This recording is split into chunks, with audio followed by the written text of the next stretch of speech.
تو سب سے پہلا جو جائزہ ہمیں لینا ہے کہ محمد کی رسالت پر صلی اللہ علیہ وسلم ہمیں یقین ہے.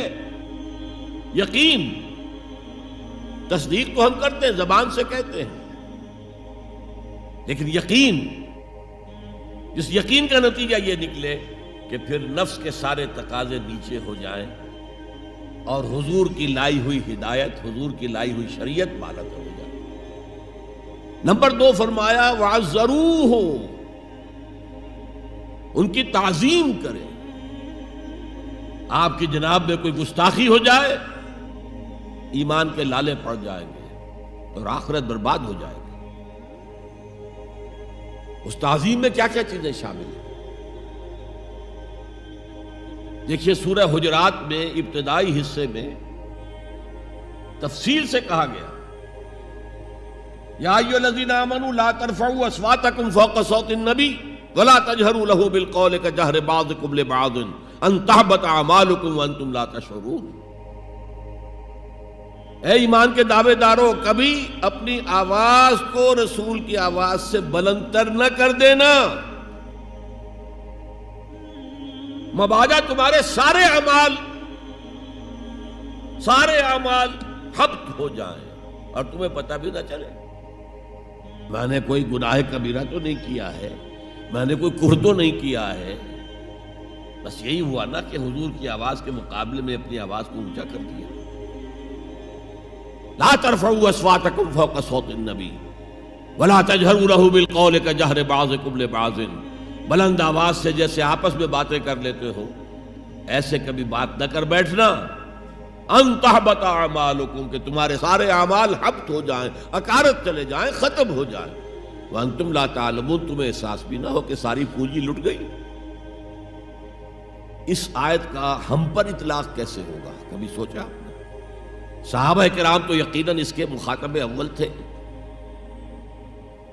ہم پر کیسے اطلاق؟ اگر ہماری گفتگو ہو رہی ہو، بحث ہو رہی ہو، میں کچھ کہہ رہا ہوں، آپ کچھ کہہ رہے ہیں، لیکن کوئی کہہ دے حضور نے یوں فرمایا ہے، فوراً چپ ہو جاؤ. اب اگر کہا نہیں میرا خیال یہ، اب گویا کہ یہ حضور کی آواز سے آپ نے اپنی آواز اونچی کر، اپنا فکر، اپنا فلسفہ، اپنا فہم، اپنی سوچ، اپنی عقل. ہاں بعد میں تحقیق کر لو یہ جو کہا تھا کہ حضور نے فرمایا، فرمایا بھی ہے کہ نہیں ہے، حدیث صحیح ہے کہ نہیں ہے، مستند ہے کہ نہیں ہے. لیکن اس وقت آواز بند کر لینا لازم ہوگا کہ اس کے بعد اقول نہیں کہہ سکتا میں یہ کہتا ہوں. اس کا تو مطلب یہ کہ آپ مد مقابل بن کر رسول کے آ رہے ہیں. لا ترفعوا اصواتکم فوق صوت النبی ولا تجہروا لہ بالقول کجہر بعضکم لبعض ان تحبط اعمالکم وانتم لا تشعرون. صحابہ کے بارے میں آپ نے سنا ہوگا کہ حضور کی محفل میں ایسے بیٹھے ہوتے تھے ساکت و صامت، جیسے کہ ان کے سروں پر پرندے بیٹھے ہوئے ہیں اور انہیں اندیشہ ہے کہ ذرا سا بھی ہلیں گے تو پرندہ اڑ جائے گا. اس قدر ادب. حضور صحابہ سے سوال کرتے تھے اور یہ آپ کا طریقہ تھا تعلیم کا کہ پہلے ایک سوال سامنے لایا جائے تاکہ ان کا ذہن کھلے، سوچیں خود بھی. یہ تعلیم کا بہترین طریقہ ہے.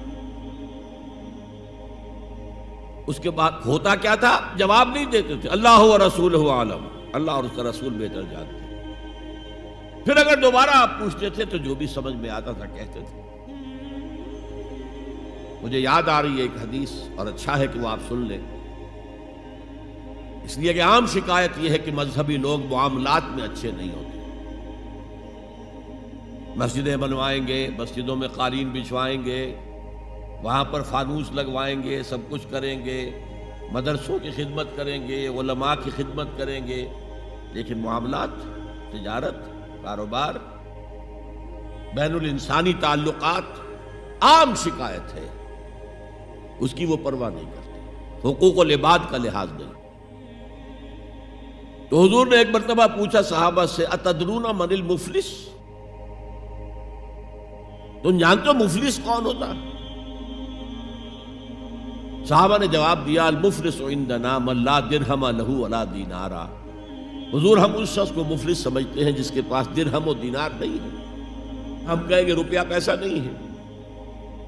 فرمایا نہیں، میری امت کا مفلس وہ ہوگا جو بہت سی نمازیں لے کر آئے گا، بہت سے روزے لے کر آئے گا، بہت سے حج لے کر آئے گا، بہت سے عمرے لے کر آئے گا، لیکن اس کے ساتھ ہی قد شتم ھذا، فلاں شخص کو گالی دی تھی، وَأَكَلَ مَالَ ھذا، فلاں شخص کا مال کھا لیا تھا، فلاں شخص پر تہمت لگائی تھی. اب وہ سارے دعوے دار آ جائیں گے، اللہ اس نے میرے ساتھ یہ کیا. ٹھیک ہے بھائی، اس کی نمازیں تم لے جاؤ، اور تو کچھ ہے نہیں، کوئی کرنسی تو ہے نہیں وہاں، نہ ڈالر ہے نہ یورو ہے، کچھ بھی نہیں. اعمال کی کرنسی ہے، نیکی تم لے جاؤ. کوئی اور دعوے دار آیا، روزہ وہ لے گیا، اس کے پاس کچھ نہیں رہا. دعوے دار اب بھی باقی ہیں. اب ان کے گناہ جو ہے اس کے حساب میں پڑنے شروع ہو جائیں گے، یہاں تک کہ دوسروں کے گناہوں کے بوجھ تلے دب کر وہ جہنم میں جھونک دیا. یہ مفلس. تو یہ انداز تھا حضور کا سمجھانے کا، پڑھانے کا، فطری طریقے تعلیم. تو فالذین آمنوا بہ وعزروہ، تو وہ لوگ جو ایمان لائے ان پر اور جنہوں نے ان کی تعظیم کا حق ادا کیا.